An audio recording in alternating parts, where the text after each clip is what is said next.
Okay, guys, I got it.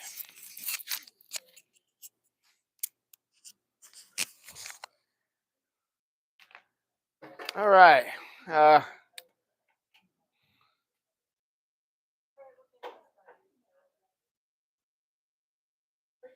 we're gonna stumble to a start here tonight and talk about a few things.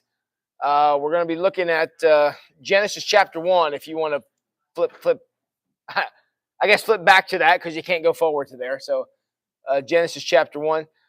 To, for this season, uh, Sunday mornings we don't have a series going on, so every Sunday will kind of be its own thing.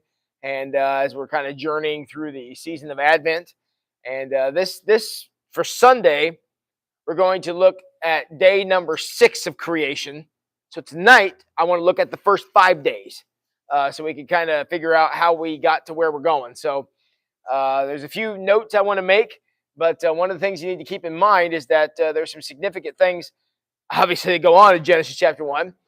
However, here's what I want to bait the hook with for Sunday. I am going to tell you the meaning of life based on Genesis chapter 1, and I'm going to do it with one word from Genesis chapter 1. So I'm going to answer a 10,000-year-old question in one sermon with one word. Is that enough baiting in the hook? Everybody's like, oh, he can't do it. Well, you just come find out. So that's what we're going to look at. But that's my intention. And after Sunday, you can decide if you think that I accomplished that or not. So, all right, where is everybody tonight?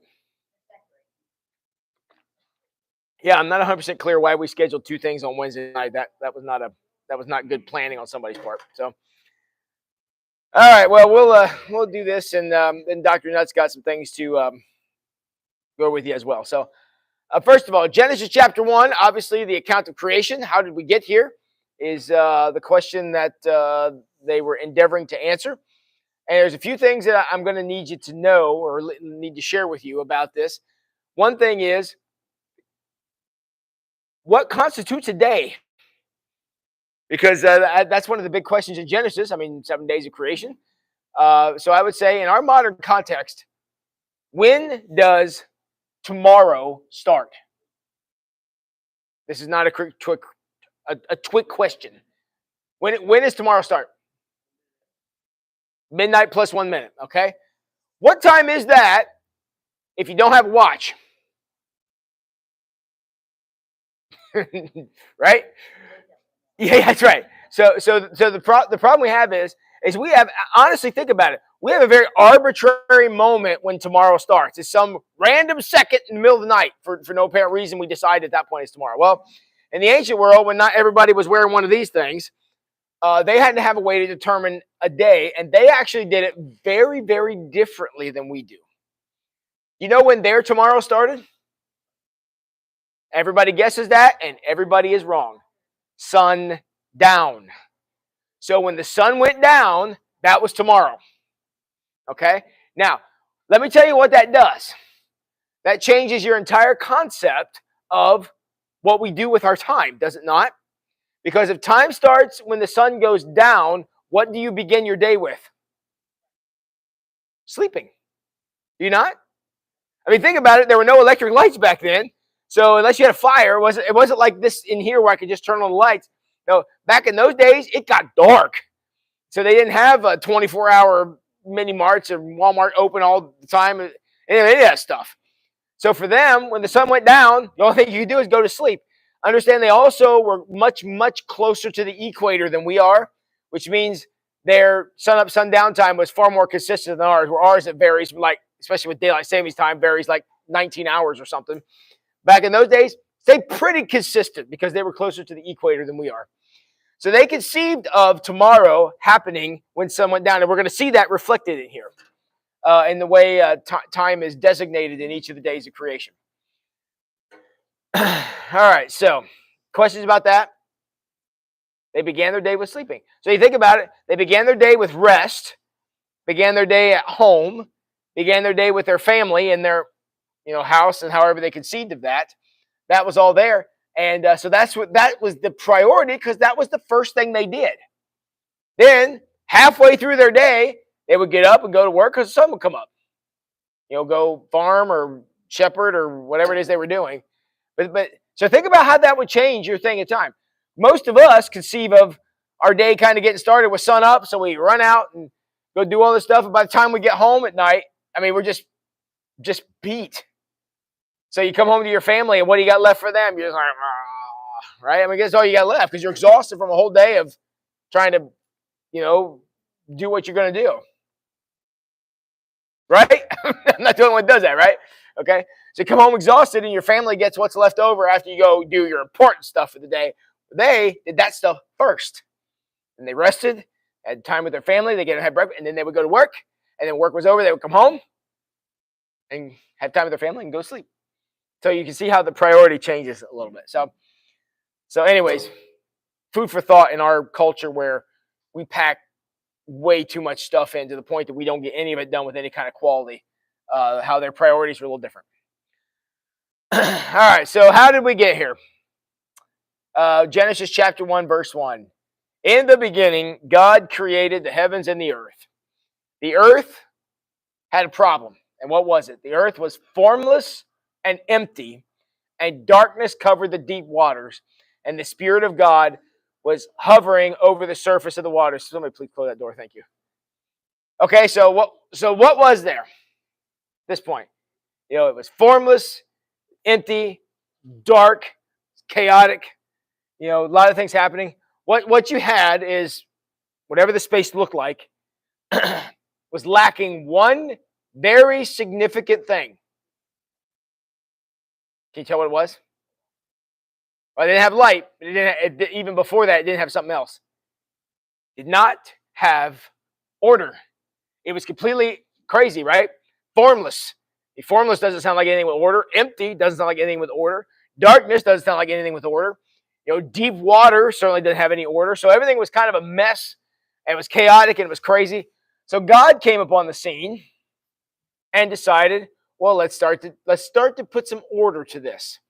First thing God does is he says, verse 3, then God said, let there be light.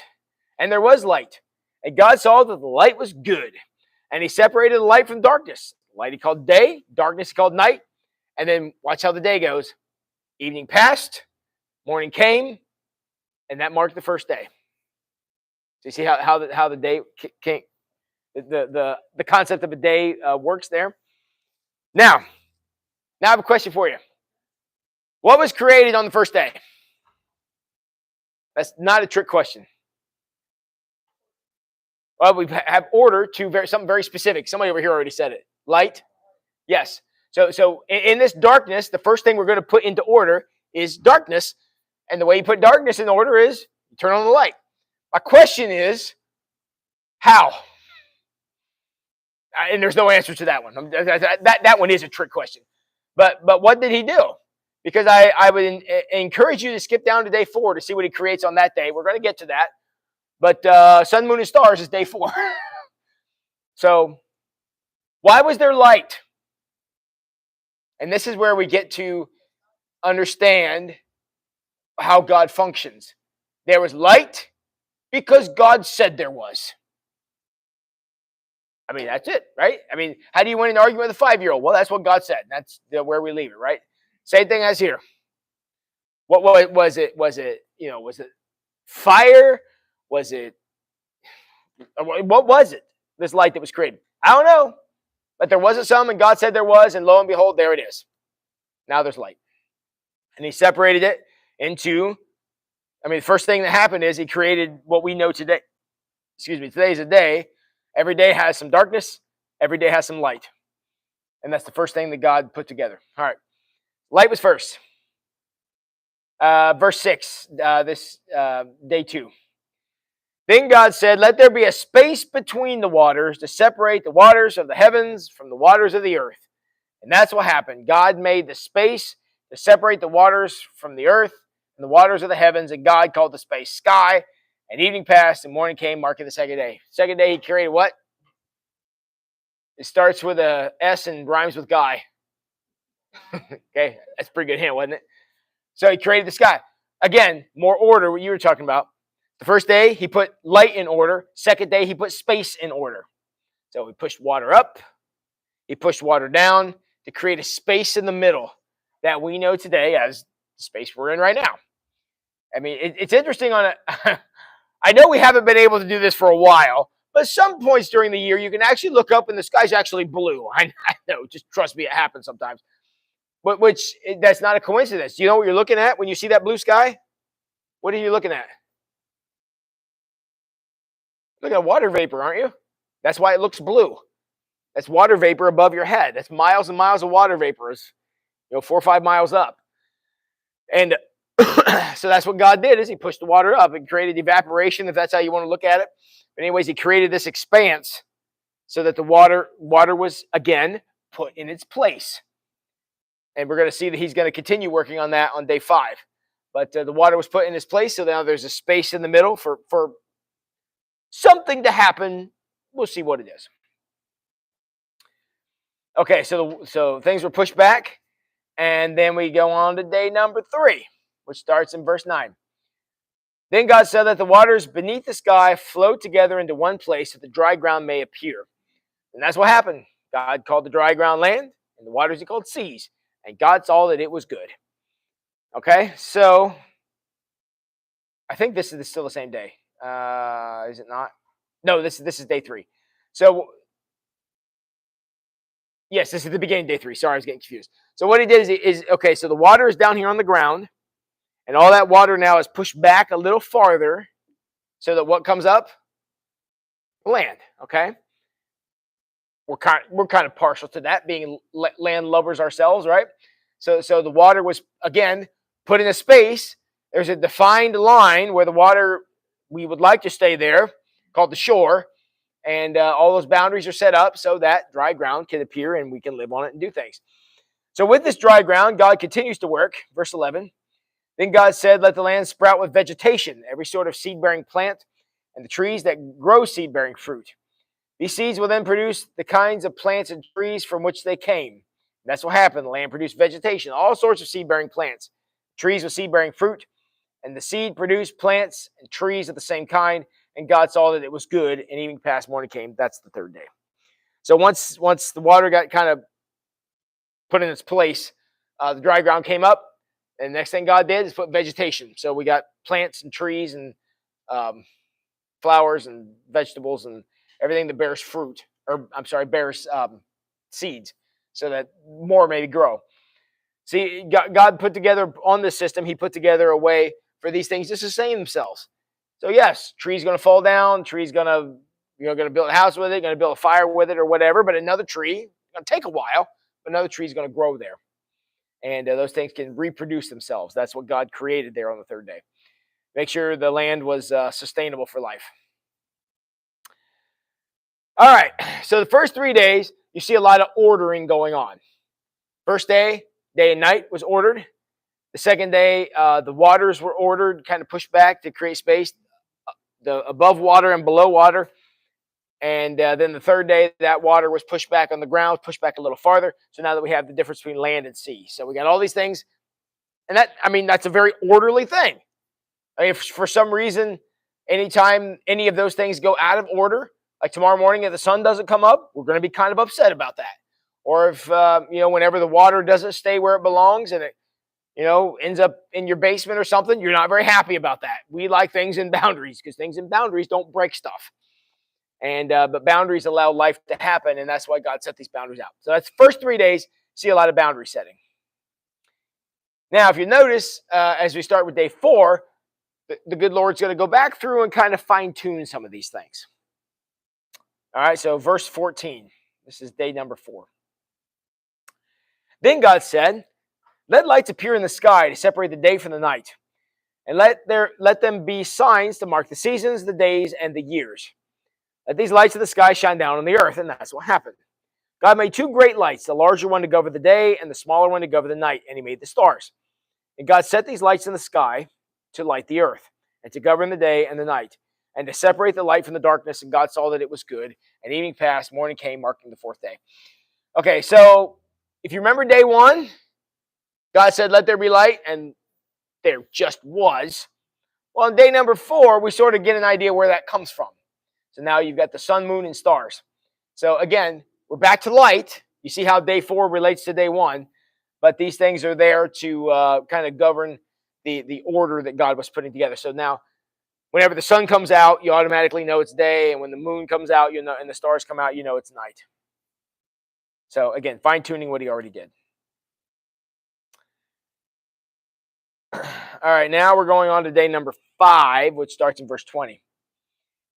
Then God said, let the waters swarm with fish and other life. Let the skies be filled with birds of every kind. So God created the great sea creatures and every living thing that scurries and swarms in the water, and every sort of bird which produces offspring of the same kind. And God saw that it was good. Then God blessed them, saying, be fruitful and multiply. Let the fish fill the seas. Let the birds multiply on the earth. And evening passed and morning came, marking the 5th day. Now, do you see how day number 5 relates to day number 2? Day number 2 was about pushing the water back 2 places: sky and up water and down water. I don't know what else to call it, but that's kind of what the expanse was. Well, notice where life started on day number 5. It was birds who were in the up water and fish that were in the down water. So in this expanse, that's where life began. So you see how day number 2 relates to day number 5. You guys see that? So it's sort of like the good Lord kind of fine-tuning what's happening here. So marking the 5th day. That's all that was good. Any questions about any of that? You see the pattern here? How we're putting things in order, and the good Lord went back through the system twice to make sure he gets it where he wants it. We're going to briefly take a look at day number 6, but I can't say too much because I got to leave something for Sunday. So that's where we are. So verse 24. Then God said, let the earth produce every sort of animal, each producing offspring of the same kind, livestock and small animals that scurry along the ground, and wild animals. All right, let's take stock of that. Let the earth produce every sort of animal, each producing offspring of its own kind. You got livestock, which we would call domesticated animals. You got small animals that scurry along the ground, like rats and possums, things like that. And then you've got wild animals, which is pretty much all the land animals. And I can't think of any other kind of land animals than those. So you got those animals. And that's what happened. Verse 25. God made all sorts of wild animals, livestock, and small animals, each able to produce offspring of its own kind. Again, so you don't have a kangaroo giving birth to an elephant. Obviously that's not how that works. And God saw that it was good. And then God said, let us make human beings in our own image to be like us.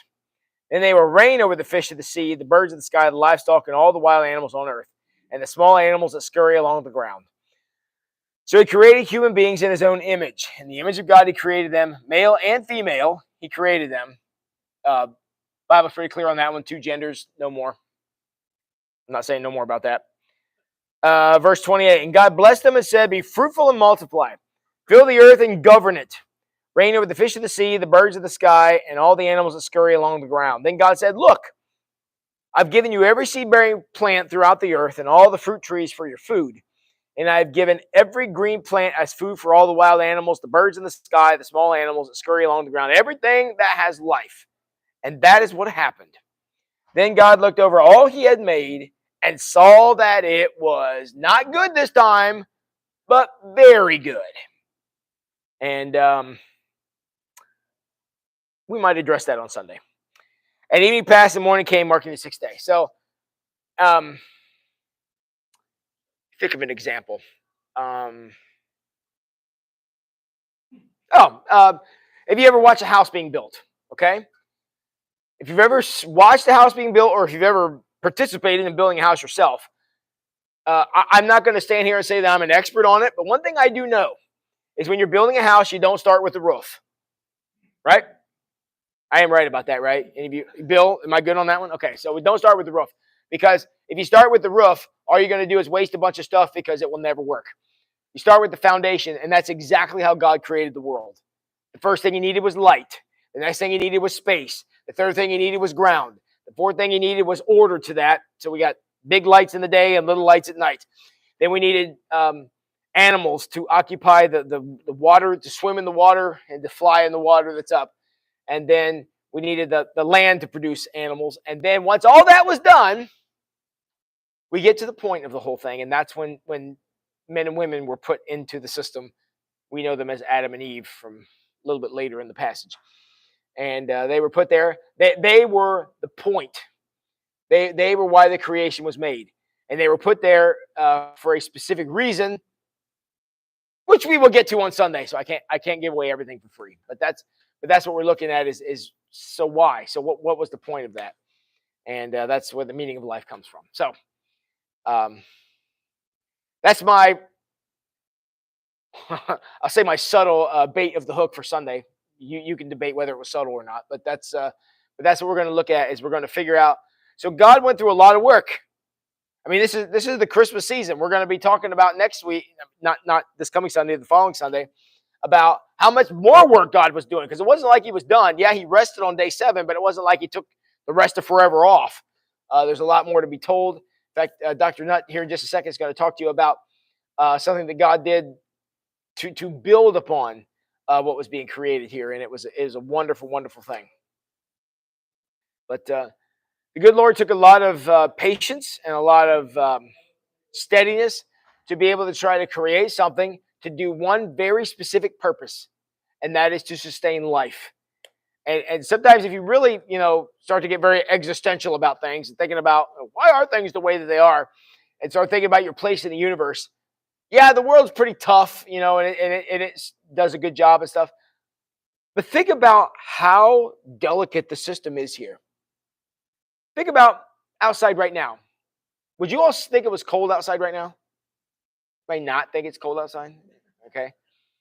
I mean, nobody's saying, hey, let's pitch a tent and sleep in the yard tonight. Nobody's saying that for tonight. What if it was 70 degrees warmer? That would make it mid-90s. Would you think it was hot outside? Probably the same thing. You're like, I don't want to go outside. I'll stay in here where it's cool, right? Because our range of survival as far as temperature, very narrow. Do you have any idea how many miles closer or further from the sun would make that specific difference? Yes, we would adapt, but we wouldn't like it. So for this system to be as balanced and as perfect and as wonderful and as beautiful as this thing is, there is intent all over the place. There is intent, there is purpose, there is design, there is a creator, because there is absolutely no freaking way in this world that this thing could have done what it did on its own. You couldn't hold a gun to my head and make me believe that. We can debate on, God and who he is and that kind of stuff, but as far as this happening by accident, there is just no way. There is just no way. And that's what I read when I read Genesis 1. Did it really take one day to make there be light? Who cares? The point of the story is whatever happened, whether it was a day, an hour, a minute, a year, a millennia, doesn't matter. There was somebody responsible for it, and we know that person as God. And there's simply no other way. So, questions about that? Have I put away all criticism? You all are now creationists now? I would say that there was. Yeah. Yes, I think creation had a point. And I think the point of that was God wanted the system to be able to be sustained. And in order to sustain anything, and any of you who've ever been in charge of anything will tell you this, you've got to have mechanisms in there to make sure it's sustained. Because things don't naturally sustain themselves. Nothing, 0 things in this world will naturally sustain itself. Your car will not sustain itself. Your house will not sustain itself. Your kids will not sustain themselves. I mean, everything requires something to check the system. And I would say planets are exactly the same. So do we have a responsibility to watch over and take care for and care for this planet? Yes. However, is this planet completely out of our control? Also, yes. But it's in somebody's control, just not ours. So Questions about any of that? I love Genesis chapter 1. I think it's great. If you read on in Genesis chapter 2, there's another creation story that I like it less than this one. So, but I think this one is great because the system. This one is less of a creation story and more of an ordering of the system story, which I think is very consistent with how we look at the world today. So I really appreciate Genesis chapter 1. Y'all good? Because yes.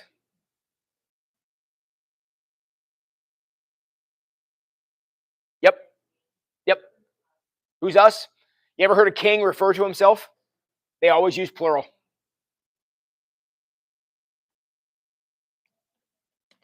Yep. Anytime a king refers to themselves, they always refer to themselves in the plural. Now, you want to make the argument that it was Jesus as well? I'm perfectly happy with that too, but I'm just telling you what was going on at that point. Yep. Good question. Very good question. You have a question? Not to me, it doesn't. Yep. Well, and the reason I say that is because I wasn't there. I'm assuming that you weren't there. So if people want to argue with me about it, which many people do, well, all I can say is I don't think it was. I really have no other evidence that that's what it says. So I said, fine, I'll give that argument up. But as soon as you tell me it was an accident, now you're gonna have a fight on your hands because I'm not conceding that. There was a design and there was a creator in that design. Now, personally, do I think it was 24 hours? Yes, I do. But I can't prove that any more than what the page says. So.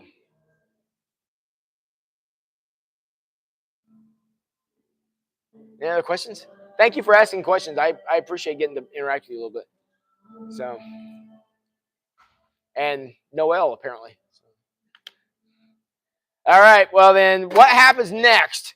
We're going to go to day number 3 of creation, or second round, and Dr. Nutt's going to lead us through that.